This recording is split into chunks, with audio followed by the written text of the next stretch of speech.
तमिलनाडु के मदुरई में बड़ा ट्रेन हादसा हो गया है। ट्रेन की कोच में आग लग गई है। एक बड़ी खबर आपको बता रहे हैं। हादसे में 8 लोगों की मौत हो गई है। हादसे में 20 लोग गंभीर रूप से झुलस गए। ये तस्वीरें आपको दिखा रहे हैं, एक्सक्लूसिव तस्वीरें। आप ये देखिए, तमिलनाडु के मदुरई में बड़ा ट्रेन हादसा हुआ है। ट्रेन की कोच में आग लग गई और ये आप देखिए कोच किस कदर आग से धू धू कर जलता हुआ नजर आ रहा है। हादसे में 8 लोगों की मौत की पुष्टि अभी तक की गई है और हादसे में 20 से ज्यादा लोग ऐसे रहे जो कि आग के चलते कुछ लोग झुलसे हैं और कुछ लोगों को गंभीर चोट आई है।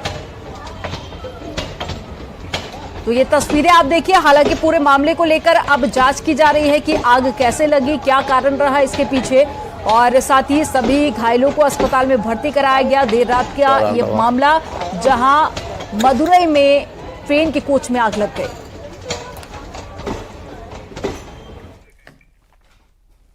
यहां रुकेंगे एक छोटे से ब्रेक के लिए। आप देखते रहिए न्यूज़ 18।